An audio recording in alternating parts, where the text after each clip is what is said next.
बता रहे थे कि बजाज फिनसर्व उनकी लिस्ट में से एक है। खैर हम थोड़ा और आगे बढ़ जाते हैं एक बार, और अजीत मिश्रा को भी अपने साथ जोड़ लेते हैं। अजीत भाई बहुत शुक्रिया, थैंक यू वेरी मच समय देने के लिए। जरा बताइए सर आपके ट्रेड कौन से हैं आज के? Good morning Dimpy. तो डिम्पी देखिए, मार्केट में थोड़ा सा कल का सेशन पॉज कर रहा, आज भी ऊपर के लेवल थोड़ा सा प्रॉफिट टेकिंग दिख रही है। तो टोन देखिए नेगेटिव है लार्जली, अभी भी हमको इंडेक्स में कैरिड अवे नहीं होना है। तो डिफेंसिव्स वहाँ पे अभी भी थोड़ी सी स्ट्रेंथ दिख रही है सिलेक्टिवली। अगर आप बात करें एफएमसीजी पैक में, तो मैरिको जहाँ पे काफी ज्यादा स्ट्रेंथ है, ग्रेजुअली एक कंसोलिडेशन ब्रेकआउट के बाद अपने अप मूव कंटिन्यू कर रहा है। तो यहाँ पे एंटिसिपेशन है कि ये मूव कंटिन्यू रहेगा आने वाले दिनों में। 688 तक के लेवल्स एंटिसिपेटेड है। यहाँ 645 के स्टॉप लॉस के साथ मैरिको को लॉन्ग करने की रिकमेंडेशन होगी। वहीं पे जो पेन काउंटर्स हैं वहां दोबारा से एक रिकवरी अटेम्प्ट के बाद फेलियर दिख रहा है। जो प्रीवियस स्विंग लो है उसके नीचे स्लिप हो रहे हैं। तो दोनों ही नाम एशियन पेंट्स, बर्जर पेंट, इसमें एशियन पेंट्स को शॉर्टिंग की रिकमेंडेशन होगी। इंडिकेशन ये है कि ये प्रेशर कंटिन्यू रहेगा पोस्ट दिस ब्रेकडाउन, और करीब करीब 2135 तक के लेवल्स यहाँ देखने को मिल सकते हैं डाउन साइड पे। तो 2310 के स्टॉप लॉस के साथ एशियन पेंट को भी शॉर्ट करने की रिकमेंडेशन है। ठीक है डन। तो एशियन पेंट मैं सुबह पूछ ही रहा था कि क्या पुल बैक करना चाहिए कि नहीं करना चाहिए, तो राहुल घोष भी बता रहे थे कि नहीं करना चाहिए, वीक काउंटर है और अपनी वीकनेस को वापस से दिखाते हुए देखिए मार्केट के अंदर सारी बढ़त अपनी खो दी है। यही सुबह हमसे सवाल पूछा गया था, तो हमने भी अजीत सर यही बात रखी दर्शकों के सामने कि देखिए भाई इतना बुरी तरह से पिटे हैं हम, और नंबर्स इतने खराब रहे हैं, डाटा इतना खराब है कि इसको एक दिन में ठीक नहीं हो सकता। कल तो सिर्फ एक कंपल्सरी वाला पुल बैक लग रहा था, वो भी इसलिए कि बहुत ज्यादा एक्सट्रीम हो गया था। तो जब अति की भी अति हो जाती है उसके बाद एक हल्का सा पुल बैक तो मार्केट के अंदर था, लेकिन वो पुल बैक भी ऐसा स्ट्रांग नहीं था। आप मान लो 10 पॉइंट गिरे हो, कम से कम 3 पॉइंट तो रिकवर करो, तभी तो रिकवरी मानी जाएगी। 10 में से अगर आधा ही पॉइंट रिकवर हुए हो तो रिकवरी नहीं है वो, और ना ही रिकवरी की शुरुआत है वो। ठीक है, और 3 पे तो बेस बनेगा। तो आपको सेकेंड डे भी, थर्ड डे भी, 3 दिन कम से कम बैक टू बैक अच्छी क्लोजिंग्स चाहिए, तब जाके हम मानेंगे कि यस 3 कैंडल्स ने साइडवेज कंसोलिडेट कर दिया मार्केट को। नहीं तो अभी भी आप डाउन ट्रेंड में हो। देखते ही देखते निफ्टी जो करीब करीब 60-70 पॉइंट ऊपर था वो सिर्फ अब 9 पॉइंट रह गया, और 200 पॉइंट ऊपर जो बैंक निफ्टी था वो सिर्फ 20 पॉइंट रह गया, और इंडिया विक्स नहीं घट रहा। और मैंने ये बात सुबह भी आपको इंडिकेट किया था, इंडिया विक्स का नीचे इस समय आना जरूरी है। मार्केट के अंदर फियर इन द मार्केट्स है, और ये फियर इन द मार्केट्स को ऊपर आने में बहुत तकलीफ देगा। और हालांकि बड़ा नहीं, वो एक अलग बात है, बट वो नीचे भी नहीं गिर रहा है इंडिया विक्स। ये कंसर्न की बात है कि आप एडवांस डिक्लाइन ठीक है, बड़े शेयर्स में पैसा आ गया, सुबह सुबह गैप हो गया, लेकिन उसके बावजूद भी फिर विक्स क्यों नहीं गिरा। आगे बढ़ जाते हैं रिलायंस इंडस्ट्रीज पे। अजीत जी एक बार आपके रिकमेंडेशन, नंबर्स आएंगे, नंबर से पहले आप इसको कैसा प्लेस होता देख रहे हैं? बहुत कुछ रिलायंस के नंबर्स भी तय करेंगे मार्केट का डायरेक्शंस। बिल्कुल देखिए, रिलायंस अभी हैवी वेट्स में से एक ऐसा नाम है जो कि कहीं ना कहीं थोड़ा सा कोशिश कर रहा है अपने टोन को संभालने का। अगर बढ़ नहीं रहा तो गिर भी नहीं रहा, तो ये काफी एक इम्पोर्टेंट फैक्टर है। क्योंकि अभी तक क्या देख रहे थे हम कि आईटी और एफएमसीजी वहां पे स्ट्रेंथ थी, और बाकी सारे स्पेसेस में आपको नेगेटिविटी दिख रही थी। बट इन सब में एक चीज कांस्टेंट थी कि रिलायंस अपनी जगह पे थमा हुआ था। तो यहाँ पे देखिए ये इंपॉर्टेंट होगा कि अर्निंग के बाद थोड़ा सा मोमेंटम ये रीगेन करे, तब जाके शायद थोड़ी से सुधार की उम्मीद, या फिर कह लीजिए कंसोलिडेशन, या फिर पेस ऑफ डिक्लाइन थोड़ा सा कम हो जाएगा। तो अभी के लिए तो मुझे लगता है कि साइडवेज टोन ये कंटिन्यू रहेगा। तो ऊपर पे आपको करीब 1275 से लेकर 1300 का जोन है वो रेजिस्टेंस एरिया एक्ट करता रहेगा। तो यहाँ पे अभी एग्रेसिव लॉन्ग करने की नहीं, बट अगर आप एक्यूमुलेट कर रहे हैं इन्वेस्टमेंट के पॉइंट ऑफ व्यू से, डेफिनेटली आप देख सकते हैं। ठीक है, ये रिलायंस इंडस्ट्रीज एक्यूमुलेशन के पॉइंट ऑफ व्यू से ठीक है, लेकिन अभी नंबर्स आ जाने दें, तो उसके बाद ही कोई बड़ा फैसला लीजिएगा। एक्यूमुलेशन इकट्ठा करना धीरे धीरे, उस हिसाब से लेवल के हिसाब से, उस हिसाब से तो ये ठीक ही माना जा रहा है। अब कुछ और शेयर्स पे आ जाते हैं जहां पर आज थोड़ी स्ट्रेंथ देखने को मिल रही है। पहले मैं जरा नेक्स्ट 50-100 में चेक करता हूँ। बीएससी की चर्चा हम कल भी कर रहे थे। देखिए एचडीएफसी एमसी दिल्ली, यहाँ पे रिजल्ट का एक रिएक्शन दिखता है, कॉज वॉल्यूम्स काफी ज्यादा हाई हैं, और बट यहाँ पे एक चैलेंज दिख रहा है मुझे कि कॉल राइटर्स करीब 4000 की साइड पे बहुत ज्यादा एक्टिव है, करीब 5 लाख का हुआ है, अभी भी खड़ा है।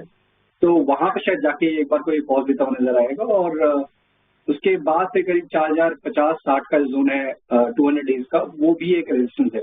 तो इस रीबाउंड को बेसिकली आपको यूटिलाइज करना है, जिनके पास पोजिशंस हैं एग्जिस्टिंग पोजीशन थोड़ा सा रिड्यूस करने की, बिकॉज ट्रेंड अभी भी नेगेटिव साइड पे ही बना हुआ है। तो ओवरऑल मुझे लगता है कि 4,60 के जोन के पास आके एक बार स्टॉक आपको थकता नजर आएगा। ठीक है, ये एक राय HDFC AMC के स्टॉक पर 3,973 के लेवल्स पर इस वक्त कामकाज, लेकिन महज 15 मिनट की तेजी और वो गेन्स अब फिजल आउट होते हुए मानो हर तेजी पर मार्केट पार्टिसिपेंट्स बाजार से निकलने की ही कोशिश करें। इस वक्त बैंक निफ्टी और सेंसेक्स दोनों में करीब 300 साढ़े 300 अंकों की कमजोरी आप देख पाएंगे। मिड कैप इंडेक्स में 500 से 550 अंकों की बिकवाली का दबाव, स्मॉल कैप भी 200 पॉइंट्स गिरे और निफ्टी में ऑलमोस्ट 80 to 100 पॉइंट्स के डाउन ट्रेंड। सो क्लियरली इस वक्त बाजार में जो शुरुआती स्लो गेन्स से शुरुआत हुई थी, वहां से अब गेन्स बिल्कुल फिजल आउट होते हुए, लेकिन नतीजों का दौर चल रहा है और जहां जहां रिजल्ट्स आने वाले हैं इस पर फोकस होना चाहिए। HDFC लाइफ के आज नतीजे आएंगे और साथ ही L&T टेक्नोलॉजी सर्विसेज और ओरेकल फाइनेंशियल सर्विसेज, तीनों स्टॉक्स को पुल अप करते हैं और देखते हैं इस वक्त किस तरह के सेंटिमेंट्स हैं। HDFC लाइफ बिकवाली का दबाव, नतीजों से पहले कॉशियस ट्रेड करता हुआ। वैसे एनुअल इक्विवेलेंट प्रीमियम में करीब 11% से ज्यादा की बढ़त की संभावना है और value of new business margins की अगर बात करें, VNB मार्जिन्स में 2% की बढ़त मुमकिन है, हालांकि मार्जिन्स में दबाव देखने की संभावना है। Ajit, good morning. HDFC life नतीजों से पहले कमजोरी हावी हो रही है, टेक्निकली चार्ट्स पे आपकी राय क्या होगी? Good morning Mansi. तो मानसी देखिए, इनफैक्ट अगर आप लाइफ इंश्योरेंस बास्केट की बात करें तो वहां पे अंडर परफॉर्मेंस पहले से ही जारी थी। दो फेज ऑफ डिक्लाइन थोड़ा सा रिड्यूस जरूर हुआ है कि यहाँ पे आप देख रहे हैं कि जो ड्रिफ्ट है मतलब 600 से 610 का जोन आने में करीब हफ्ता 10 दिन और उसके बाद अभी 596 के पास। तो कहीं ना कहीं सेलर थोड़ा सा लगता है मुझे कि एग्जॉस्ट होते हुए नजर आ रहे हैं, बट अभी तक रिकवरी की कोई इंडिकेशन नहीं है। रिकवरी की इंडिकेशन जब होगी जब आप 615 के लेवल को डिसेसिवली क्रॉस करेंगे। तो जिनके पास पोजीशन बनी हुई है, एग्जिस्टिंग कोई पोजीशन है, उनको 585 का एक स्टॉप लॉस जरूर मेंटेन करना चाहिए, बिकॉज वोलेटिलिटी रहती है during the earning period. But fresh buying के लिए अगर आप सोच रहे हैं तो 615 की ब्रेकआउट के ऊपर का ही वेट करिए। उस केस में आपको 640-45 तक के लेवल देखने को मिल जाएंगे। तो वहां पे आप 580 के स्टॉप लॉस के साथ लॉन्ग पोजीशन बना के रख सकते हैं। 5 के ब्रेकआउट का करें इंतजार, उसके बाद कोई पोजीशन बनाने की राय यहाँ पर बनती हुई। हमारी पैनल पर नरेश मेहरानी भी जुड़ गए हैं। नरेश, गुड मॉर्निंग, स्वागत है आपका 18 आवर्स स्वदेश पे। बताइए इस वक्त मार्केट के सेंटिमेंट्स को आप कैसे रीड कर रहे हैं और इसमें बिकवाली है लेकिन L&T टेक्नोलॉजी 1.5% की तेजी दिखाते हुए। किरण, आपकी राय?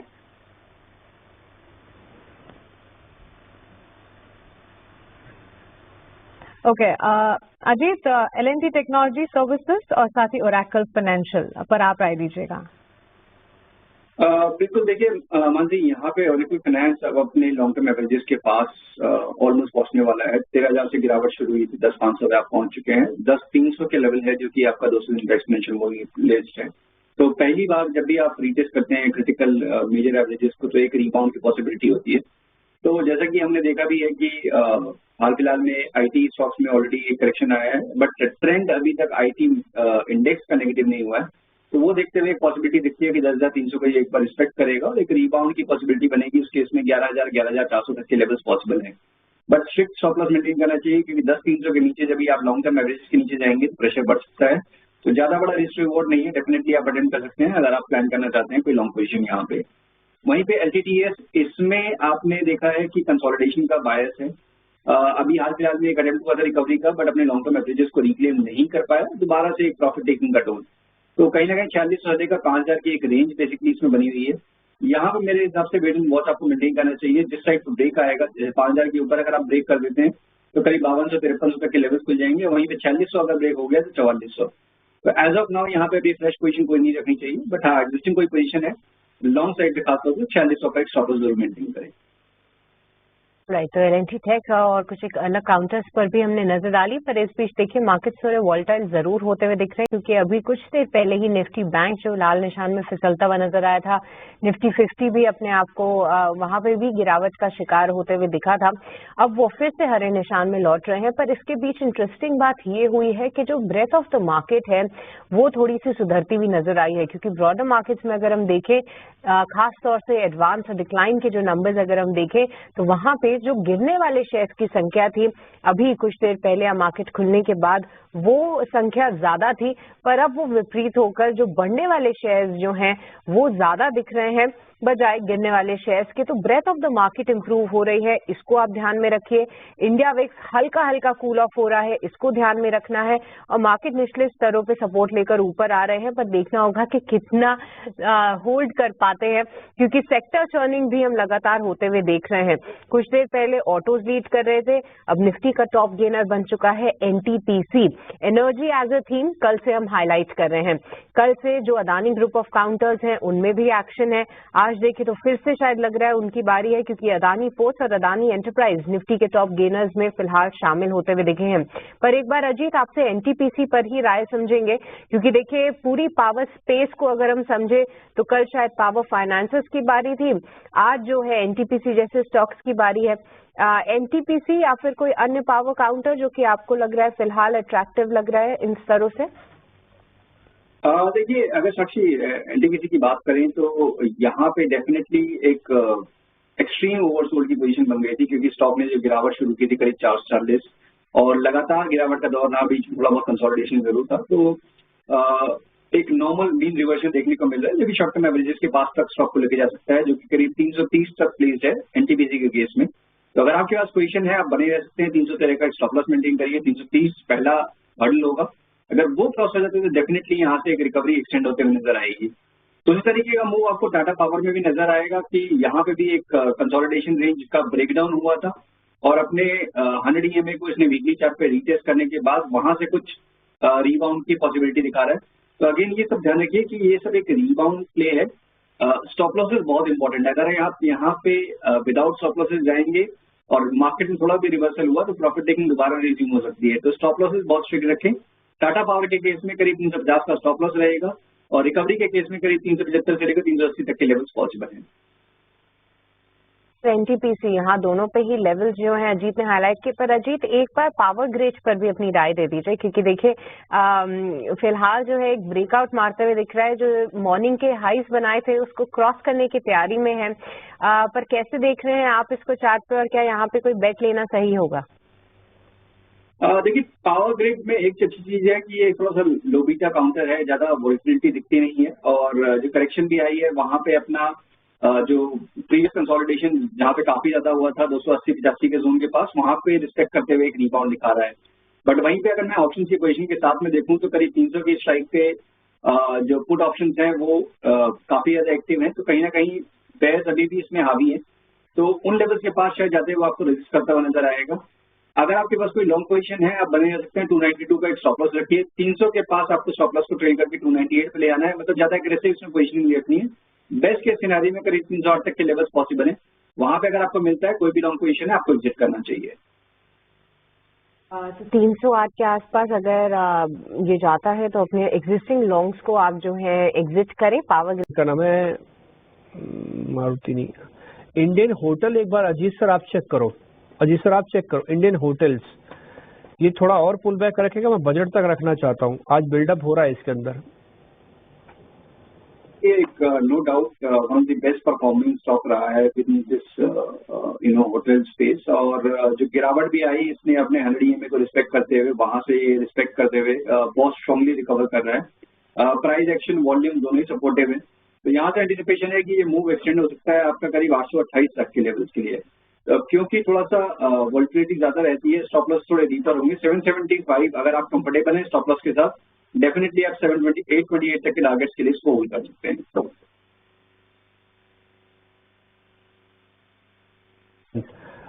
एक दो पॉइंट्स और जरा पता कर लेते हैं नरेश भाई से भी। नरेश भाई एक बार जरा अल्ट्राटेक सीमेंट देखना, ये मैं सारे शेयर्स वही पूछ रहा हूँ जो मेरे को बजट के हिसाब से इम्पोर्टेंट लग रहे हैं। अल्ट्राटेक सीमेंट स्ट्रेंथ कितनी है, पावर कितनी है? अभी रिसेंटली एफएलओ में आई है, 1500 का शेयर है ये। एक बार जरा ये दिखाना, एपीएल अपोलो, इसका फ्यूचर्स की प्लेट अगर अवेलेबल हो आपके पास तो वो भी दिखाना। ठीक, अजीत सर जरा चेक करना इसका स्ट्रक्चर। डिम्पी देखिए, ये स्टॉक अभी भी रेंज को अपनी बरकरार रखे हुआ है। 1400 से लेकर 1650 ये बैंड में ये ऑलमोस्ट करीब 1.5-2 साल से ट्रेड कर रहा है। अभी इसने हाल फिलहाल में अपने लोअर बैंड रीटेस्ट किया था और वहां से अब रिकवरी दिखा रहा है। चैलेंज एक ये है कि रिकवरी में वॉल्यूम्स एब्सेंट है अभी तक, तो मुझे लगता है करीब 1520-1530 का जोन है, वहां पे शायद जाके एक बार रेजिस्ट करे। जिनके पास पोजीशन है वो बने रहते हैं 1480 का स्टॉप लॉस मीन्स 1:1 का अगर रेशियो में आप कंफर्टेबल हैं तब आप उसको 15 से 20 15 से 30 तक के लिए वेट कर सकते हैं। जब उन लेवल्स के ऊपर निकल जाएगा एक बार आपके शॉर्ट टर्म एवरेजेस के ऊपर, तब दोबारा से अपना अपर बैंड के पास 1620 तक के लेवल्स के लिए अटेम्प्ट कर सकता है। तो एज ऑफ नाउ अभी रिस्क रिवॉर्ड 1:1 का है, कंफर्टेबल है, डेफिनेटली अटेम्प्ट कर सकते हैं, अदरवाइज अवॉइड करें। एक छोटा सा पॉइंट मैं और रखना चाहता हूँ, यहाँ पे ऑप्शंस वाले ध्यान रखें, कॉल्स के प्रीमियम का बढ़ोतरी नहीं हो रही है। मैं आपको एक छोटी सी कॉल दिखा देता हूँ। मैं अभी आप बैंक निफ्टी चल रहे हो 23,200 पे, आप 23,300 की कॉल दिखा सकते हो जैन की। ये 30 जैन लिखा होगा इसके ऊपर, 30th जैन आपके ऊपर। अगर देखो, अगर आपके पास आता है प्रोड्यूसर साहब तो जरा दिखाना, 200-250 रुपए की वो कॉल होगी, 23,300 की, 23,300 की कॉल। Good morning Dimpy. तो डिम्पी देखिए, मार्केट में थोड़ा सा कल का सेशन पॉज कर रहा, आज भी ऊपर के लेवल्स थोड़ा सा प्रॉफिट टेकिंग दिख रही है। तो टोन देखिए नेगेटिव है, लार्जली अभी भी हमको इंडेक्स में कैरिड अवे नहीं होना है। तो डिफेंसिव्स वहां पे अभी भी थोड़ी सी स्ट्रेंथ दिख रही है सिलेक्टिवली। अगर आप बात करें एफएमसीजी पैक में तो मैरिको जहाँ पे काफी ज्यादा स्ट्रेंथ है, ग्रेजुअली एक कंसोलिडेशन ब्रेकआउट के बाद अपने अप मूव कंटिन्यू कर रहा है। तो यहाँ पे एंटिसिपेशन है कि ये मूव कंटिन्यू रहेगा आने वाले दिनों में। 688 तक के लेवल्स एंटिसिपेटेड है। यहाँ 645 के स्टॉप लॉस के साथ मैरिको को लॉन्ग करने की रिकमेंडेशन होगी। वहीं पे जो पेन काउंटर्स हैं वहां दोबारा से एक रिकवरी अटेम्प्ट के बाद फेलियर दिख रहा है। जो प्रीवियस स्विंग लो है उसके नीचे स्लिप हो रहे हैं। तो दोनों ही नाम एशियन पेंट्स, बर्जर पेंट, इसमें एशियन पेंट्स को शॉर्टिंग की रिकमेंडेशन होगी। इंडिकेशन ये है कि ये प्रेशर कंटिन्यू रहेगा पोस्ट दिस ब्रेकडाउन, और करीब करीब 2135 तक के लेवल्स यहाँ देखने को मिल सकते हैं डाउन साइड पे। तो 2310 के स्टॉप लॉस के साथ एशियन पेंट को भी शॉर्ट करने की रिकमेंडेशन है। ठीक है, डन। तो एशियन पेंट मैं सुबह पूछ ही रहा था कि क्या पुल बैक करना चाहिए कि नहीं करना चाहिए, तो राहुल घोष भी बता रहे थे कि नहीं करना चाहिए, वीक काउंटर है और अपनी वीकनेस को वापस से दिखाते हुए देखिए मार्केट्स के अंदर सारी बढ़त अपनी खो दी है। यही सुबह हमसे सवाल पूछा गया था, तो हमने भी अजीत सर यही बात रखी दर्शकों के सामने कि देखिए भाई, इतना बुरी तरह से पिटे हैं हम और नंबर्स इतने खराब रहे हैं, डाटा इतना खराब है कि इसको एक दिन में ठीक नहीं हो सकता। कल तो सिर्फ एक कंपल्सरी वाला पुल बैक लग रहा था, वो भी इसलिए कि बहुत ज्यादा एक्सट्रीम हो गया था। तो जब अति की भी अति हो जाती है उसके बाद एक हल्का सा पुल बैक तो मार्केट के अंदर था, लेकिन वो पुल बैक भी ऐसा स्ट्रांग नहीं था। आप मान लो 10 पॉइंट गिरे हो, कम से कम 3 पॉइंट तो रिकवर करो, तभी तो रिकवरी मानी जाएगी। 10 में से अगर आधा ही पॉइंट रिकवर हुए हो तो रिकवरी नहीं है वो, और ना ही रिकवरी की शुरुआत है वो।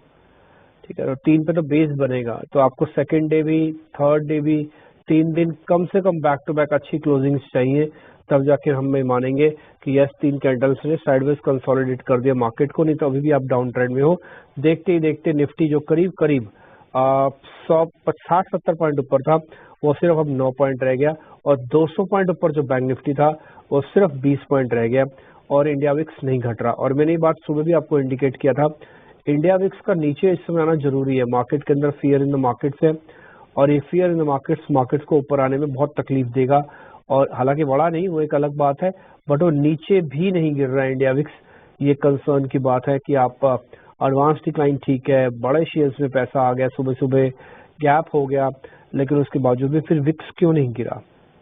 आगे बढ़ जाते हैं रिलायंस इंडस्ट्रीज पे। अजीत जी, एक बार आपके रिकमेंडेशन, नंबर्स आएंगे, नंबर से पहले आप इसको कैसा प्लेस होता देख रहे हैं? बहुत कुछ रिलायंस के नंबर्स भी तय करेंगे मार्केट का डायरेक्शंस। बिल्कुल देखिए, रिलायंस अभी हेवी वेट्स में से एक ऐसा नाम है जो कि कहीं ना कहीं थोड़ा सा कोशिश कर रहा है अपने टोन को संभालने का। अगर बढ़ नहीं रहा तो गिर भी नहीं रहा, तो ये काफी एक इम्पोर्टेंट फैक्टर है। क्योंकि अभी तक क्या देख रहे थे हम कि आईटी और एफएमसीजी वहां पे स्ट्रेंथ थी और बाकी सारे स्पेसेस में आपको नेगेटिविटी दिख रही थी। बट इन सब में एक चीज कांस्टेंट थी कि रिलायंस अपनी जगह पे थमा हुआ था। तो यहाँ पे देखिए ये इंपॉर्टेंट होगा कि अर्निंग के बाद थोड़ा सा मोमेंटम ये रीगेन करे, तब जाके शायद थोड़ी से सुधार की उम्मीद, या फिर कह लीजिए कंसोलिडेशन या फिर पेस ऑफ डिक्लाइन थोड़ा सा कम हो जाएगा। तो अभी के लिए तो मुझे लगता है कि साइडवेज टोन ये कंटिन्यू रहेगा। तो ऊपर पे आपको करीब 1273 से लेकर 1300 का जोन है वो रेजिस्टेंस एरिया करता रहेगा। तो यहाँ पे अभी एग्रेसिव लॉन्ग करने की नहीं, बट अगर आप एक्यूमुलेट कर रहे हैं इन्वेस्टमेंट के पॉइंट ऑफ व्यू से, डेफिनेटली आप देख सकते हैं। ठीक है, ये रिलायंस इंडस्ट्रीज एकोमोलेशन के पॉइंट ऑफ व्यू से तो ठीक है, लेकिन अभी नंबर्स आ जाने दें, तो उसके बाद ही कोई बड़ा फैसला लीजिएगा। एकोमोलेशन इकट्ठा करना धीरे धीरे, उस 1 मिनट जस्ट मैं वो शीट खोल लूँ लॉन्ग साइड वाली, उसके बाद वो शेयर चेक करते हैं। आज यहाँ पे फ्रेश लॉन्ग पोजीशंस बन रहे हैं अजीत सर। 2 शेयर हैं, पहला है इंडस टावर, बिना वॉल्यूम के इसको छोड़ दो। HDFC AMC चेक करो सर। देखिए HDFC AMC दिल्ली यहाँ पे रिजल्ट्स का एक रिएक्शन दिखता है, बिकॉज वॉल्यूम्स काफी ज्यादा हाई हैं, और बट यहाँ पे एक चैलेंज दिख रहा है मुझे कि कॉल राइटर्स करीब 4,000 की शेल्फ पे बहुत ज्यादा एक्टिव है, करीब 5 लाख का हुआ है, अभी भी खड़ा है।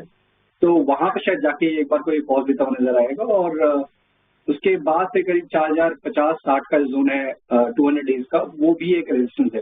तो इस रीबाउंड को बेसिकली आपको यूटिलाइज करना है, जिनके पास पोजीशंस हैं एग्जिस्टिंग पोजीशन थोड़ा सा रिड्यूस करने की, बिकॉज ट्रेंड अभी भी नेगेटिव साइड पे ही बना हुआ है।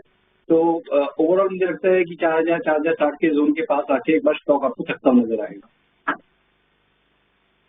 ठीक है, ये एक राय HDFC AMC के स्टॉक पर 3,973 के लेवल्स पर इस वक्त कामकाज, लेकिन महज 15 मिनट की तेजी और वो गेन्स अब फिजल आउट होते हुए मानो हर तेजी पर मार्केट पार्टिसिपेंट्स बाजार से निकलने की ही कोशिश कर रहे। इस वक्त बैंक निफ्टी और सेंसेक्स दोनों में करीब 300-350 अंकों की कमजोरी आप देख पाएंगे। मिड कैप इंडेक्स में 500 से 550 अंकों की बिकवाली का दबाव, स्मॉल कैप भी 200 पॉइंट्स गिरे और निफ्टी में ऑलमोस्ट 80 to 100 पॉइंट्स के डाउन ट्रेंड। सो क्लियरली इस वक्त बाजार में जो शुरुआती स्लो गेन्स से शुरुआत हुई थी, वहां से अब गेन्स बिल्कुल फिजल आउट होते हुए, लेकिन नतीजों का दौर चल रहा है और जहां जहां रिजल्ट्स आने वाले हैं इस पर फोकस होना चाहिए। HDFC लाइफ के आज नतीजे आएंगे और साथ ही L&T टेक्नोलॉजी सर्विसेज और ओरेकल फाइनेंशियल सर्विसेज, तीनों स्टॉक्स को पुल अप करते हैं और देखते हैं इस वक्त किस तरह के सेंटिमेंट्स हैं। HDFC लाइफ बिकवाली का दबाव, नतीजों से पहले कॉशियस ट्रेड करता हुआ, वैसे एनुअल इक्विवेलेंट प्रीमियम में करीब 11% से ज्यादा की बढ़त की संभावना है, और value of new business margins की अगर बात करें, VNB मार्जिन्स में 2% की बढ़त मुमकिन है, हालांकि मार्जिन्स में दबाव देखने की संभावना है। Ajit, good morning. HDFC life नतीजों से पहले कमजोरी हावी हो रही है, टेक्निकली चार्ट्स पे आपकी राय क्या होगी? Good morning Mansi. तो मानसी देखिए, इनफैक्ट अगर आप लाइफ इंश्योरेंस बास्केट की बात करें तो वहां पे अंडर परफॉर्मेंस पहले से ही जारी थी। 2 फेज ऑफ डिक्लाइन थोड़ा सा रिड्यूस जरूर हुआ है, कि यहाँ पे आप देख रहे हैं कि जो ड्रिफ्ट है मतलब 600 से 610 का जोन आने में करीब हफ्ता 10 दिन, और उसके बाद अभी 596 के पास। तो कहीं ना कहीं सेलर थोड़ा सा लगता है मुझे कि एग्जॉस्ट होते हुए नजर आ रहे हैं, बट अभी तक रिकवरी की कोई इंडिकेशन नहीं है। रिकवरी की इंडिकेशन जब होगी जब आप 615 के लेवल को डिसेसिवली क्रॉस करेंगे। तो जिनके पास पोजीशन बनी हुई है, एग्जिस्टिंग कोई पोजीशन है, उनको 585 का एक स्टॉप लॉस जरूर मेंटेन करना चाहिए, बिकॉज वोलेटिलिटी रहती है during the earning period. But fresh buying के लिए अगर आप सोच रहे हैं तो 615 की ब्रेकआउट के ऊपर का ही वेट करिए। उस केस में आपको 640-45 तक के लेवल देखने को मिल जाएंगे, तो वहां पे आप 580 के स्टॉप लॉस के साथ लॉन्ग पोजीशन बना के रख सकते हैं। 5 के ब्रेकआउट का करें इंतजार, उसके बाद कोई पोजीशन बनाने की राय यहाँ पर बनती हुई। हमारी पैनल पर नरेश मेहरानी भी जुड़ गए हैं। नरेश, गुड मॉर्निंग, स्वागत है आपका 18 आवर्स स्वदेश पे। बताइए इस वक्त मार्केट के सेंटिमेंट्स को आप कैसे रीड कर रहे हैं, और आपके जरूर नजर आ रहा है, और 2 कंपनियां IT सेक्टर से जुड़ी हुई जिसके नतीजों का इंतजार रहेगा। ओरेकल फाइनेंशियल सर्विसेज एक बार देखें, और साथ ही L&T टेक्नोलॉजी सर्विसेज के चार्ट्स पर भी नजर होनी चाहिए। नतीजों से पहले ओरेकल फाइनेंशियल सर्विसेज में बिकवाली है, लेकिन L&T टेक्नोलॉजी 1.5% की तेजी दिखाते हुए। किरण, आपकी राय?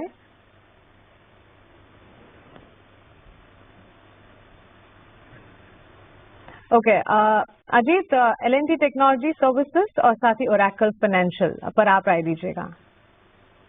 बिल्कुल, देखिए मानसी, यहाँ पे ओरेकल फाइनेंस अब अपने लॉन्ग टर्म एवरेजेस के पास ऑलमोस्ट पहुंचने वाला है। 13,000 से गिरावट शुरू हुई थी, 10,500 पे आप पहुंच चुके हैं। 10,300 के लेवल है जो कि आपका 200 दिन का एक्सपेंशन लिस्ट है।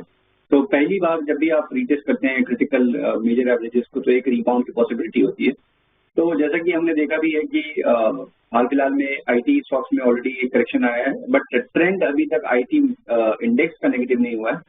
तो वो देखते हुए एक पॉसिबिलिटी दिखती है कि 10,300 का ये एक बार रिस्पेक्ट करेगा और एक रिबाउंड की पॉसिबिलिटी बनेगी। उस केस में 11,000, 11,400 तक के लेवल्स पॉसिबल हैं, but strict stop loss maintain करना चाहिए, क्योंकि 10,300 के नीचे जब भी आप लॉन्ग टर्म एवरेज के नीचे जाएंगे तो प्रेशर बढ़ सकता है। तो ज्यादा बड़ा रिस्क रिवॉर्ड नहीं है, डेफिनेटली आप अटेंड कर सकते हैं अगर आप प्लान करना चाहते हैं कोई लॉन्ग पोजीशन यहाँ पे। वहीं पे LTTS, इसमें आपने देखा है कि कंसोलिडेशन का बायस है, अभी हाल फिलहाल में एक अटेम्प्ट हुआ था रिकवरी का, बट अपने लॉन्ग टर्म एवरेजेस को रिक्लेम नहीं कर पाया, दोबारा से एक प्रॉफिट टेकिंग का टोन। तो कहीं ना कहीं 46 से का 5000 की एक रेंज बेसिकली इसमें बनी हुई है। यहाँ पे मेरे हिसाब से वेट एंड वॉच आपको मेंटेन करना चाहिए। जिस साइड पर ब्रेक आएगा 5000 के ऊपर अगर आप ब्रेक कर देते हैं तो करीब 5200-5300 तक के लेवल्स खुल जाएंगे। वहीं पे 4600 अगर ब्रेक हो गया तो 4400। तो एज ऑफ नाउ यहाँ पे अभी फ्रेश पोजीशन कोई नहीं रखनी चाहिए, बट हाँ एग्जिस्टिंग कोई पोजीशन है लॉन्ग साइड पे खासतौर पर 4600 का एक स्टॉप लॉस जरूर मेंटेन करें।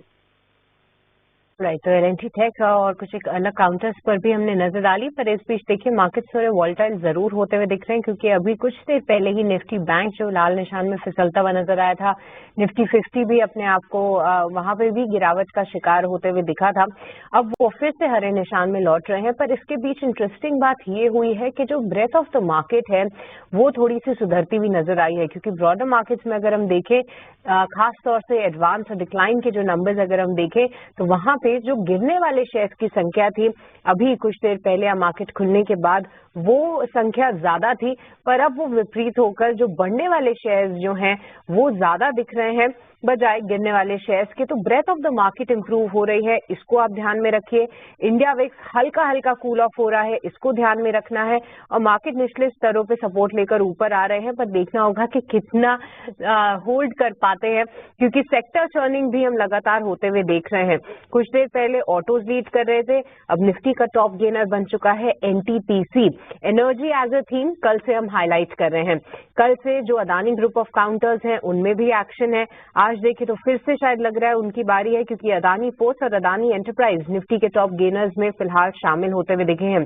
पर एक बार अजीत आपसे एनटीपीसी पर ही राय समझेंगे, क्योंकि देखिए पूरी पावर स्पेस को अगर हम समझे तो कल शायद पावर फाइनेंसेस की बारी थी, आज जो है एनटीपीसी जैसे स्टॉक्स की बारी है।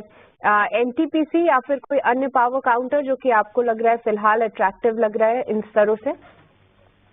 देखिए अगर साक्षी एनटीपीसी की बात करें तो यहाँ पे डेफिनेटली एक एक्सट्रीम ओवरसोल्ड की पोजीशन बन गई थी, क्योंकि स्टॉक ने जो गिरावट शुरू की थी करीब 440 और लगातार गिरावट का दौर रहा, बीच में थोड़ा बहुत कंसोलिडेशन जरूर था। तो एक नॉर्मल मीन रिवर्जन देखने को मिल रहा है, जो कि शॉर्ट टर्म एवरेजेस के पास तक स्टॉक को लेके जा सकता है, जो कि करीब 330 तक प्लेस्ड है एनटीपीसी के केस में। तो अगर आपके पास पोजीशन है आप बने रह सकते हैं, 313 का स्टॉप लॉस मेंटेन करिए। 330 पहला हर्डल होगा, अगर वो क्रॉस हो जाते हैं तो डेफिनेटली यहाँ से एक रिकवरी एक्सटेंड होते हुए नजर आएगी। तो इस तरीके का मूव आपको टाटा पावर में भी नजर आएगा कि यहाँ पे भी एक कंसोलिडेशन रेंज का ब्रेकडाउन हुआ था और अपने 100 EMA को इसने वीकली चार्ट पे रीटेस्ट करने के बाद वहां से कुछ रीबाउंड की पॉसिबिलिटी दिखा रहा है। तो अगेन ये सब ध्यान रखिए कि ये सब एक रीबाउंड प्ले है। स्टॉप लॉसेस बहुत इंपॉर्टेंट है, अगर आप यहाँ पे विदाउट स्टॉप लॉसेस जाएंगे और मार्केट में थोड़ा भी रिवर्सल हुआ तो प्रॉफिट टेकिंग दोबारा रिज्यूम हो सकती है। तो स्टॉप लॉसेस बहुत स्ट्रिक्ट रखें। टाटा पावर के केस में करीब 350 का स्टॉप लॉस रहेगा और रिकवरी के केस में करीब 375 से लेकर 380 तक के लेवल्स पॉसिबल हैं। एनटीपीसी यहाँ दोनों पे ही लेवल्स जो हैं अजीत ने हाईलाइट किए, पर अजीत एक बार पावर ग्रिड पर भी अपनी राय दे दीजिए, क्योंकि देखिए फिलहाल जो है एक ब्रेकआउट मारते हुए दिख रहा है, जो मॉर्निंग के हाइस बनाए थे उसको क्रॉस करने की तैयारी में है, पर कैसे देख रहे हैं आप इसको चार्ट पे, और क्या यहाँ पे कोई बेट लेना सही होगा? देखिए पावर ग्रिड में एक अच्छी चीज है कि ये थोड़ा सा लो बीटा काउंटर है, ज्यादा वोलेटिलिटी दिखती नहीं है और जो करेक्शन भी आई है वहां पे अपना जो प्रीवियस कंसोलिडेशन जहाँ पे काफी ज्यादा हुआ था 280-85 के जोन के पास, वहां पे रिस्पेक्ट करते हुए एक रिबाउंड दिखा रहा है। बट वहीं पे अगर मैं ऑप्शन की पोजीशन के साथ में देखूं तो करीब 300 की स्ट्राइक पे जो पुट ऑप्शन हैं वो काफी ज्यादा एक्टिव हैं, तो कहीं ना कहीं बेयर्स अभी भी इसमें हावी है। तो उन लेवल्स के पास शायद जाते हुए आपको रेजिस्ट करता हुआ नजर आएगा। अगर आपके पास कोई लॉन्ग पोजीशन है आप बने रह सकते हैं, 292 का एक स्टॉप लॉस रखिए। 300 के पास आपको स्टॉप लॉस को ट्रेल करके 298 पे ले आना है, मतलब ज्यादा एग्रेसिव इसमें पोजीशनिंग नहीं रखनी है। बेस्ट केस सिनेरियो में करीब 308 तक के लेवल्स पॉसिबल है, वहां पे अगर आपको मिलता है कोई भी लॉन्ग पोजीशन है आपको एग्जिट करना चाहिए।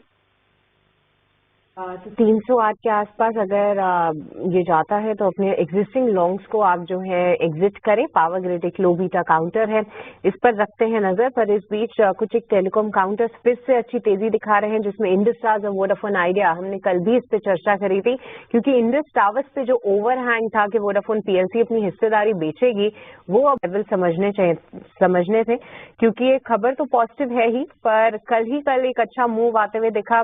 आज फिर से वो मोमेंटम कैचअप कर रहा है, पर 350 के पार निकल रहा है इंडस टावर्स। क्या मायने हैं इसके? कि 350 के ऊपर डेफिनेटली यहाँ पे आपको स्ट्रेंथ बढ़ती हुई नजर आएगी। जो कॉल राइटर्स हैं वो थोड़ा सा अगर 350 के ऊपर सस्टेन करता है तो डेफिनेटली उनको प्रॉब्लम होगी, वो शॉर्ट पोजीशंस को अपना एग्जिट करने की कोशिश करेंगे। एक हर्डल और है 354 पे, अगर ये आपका 100 डेज का एक्सपोनेंशियल मूविंग एवरेज पेस है, ये अगर लेवल निकल जाता है तो एक अच्छी शॉर्ट कवरिंग की पॉसिबिलिटी है कि यहाँ पे आपको देखने को मिले, तो कि स्टॉक करीब 375 से लेकर 380 तक के लेवल तक पुश कर सकती है। तो अगर आपके पास पोजीशन है, आप बने रह सकते हैं 342 मेरे हिसाब से आपका एक स्टॉप लॉस बनता है, बट जो मोमेंटम आएगा वो 354 के ऊपर आएगा, करीब 375 तक के लेवल्स के लिए।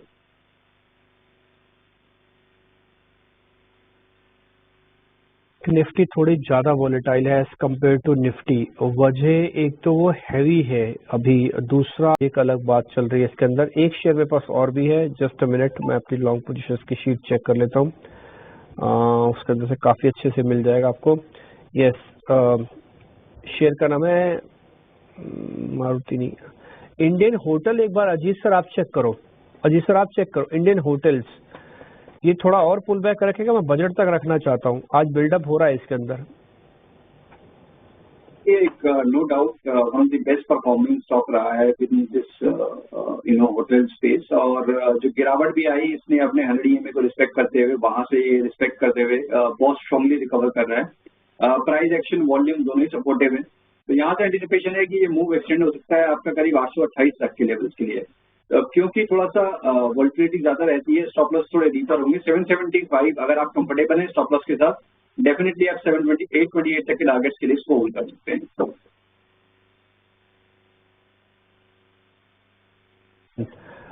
एक दो पॉइंट्स और जरा पता कर लेते हैं नरेश भाई से भी। नरेश भाई एक बार जरा अल्ट्राटेक सीमेंट, एक शेयर और भी है, वो है APL अपोलो नाम की कंपनी है, अभी रिसेंटली एफएलओ में आई है, 1500 का शेयर है ये। एक बार जरा ये दिखाना APL अपोलो, इसका फ्यूचर्स की प्लेट अगर अवेलेबल हो आपके पास तो वो भी दिखाना। ठीक, अजीत सर जरा चेक करना इसका स्ट्रक्चर। डिम्पी देखिए, ये स्टॉक अभी भी रेंज को अपनी बरकरार रखे हुआ है, 1400 से लेकर 1650 ये बैंड में ही ऑलमोस्ट करीब 1.5-2 साल से ट्रेड कर रहा है। अभी इसने हाल फिलहाल में अपने लोअर बैंड रीटेस्ट किया था और वहां से अब रिकवरी दिखा रहा है।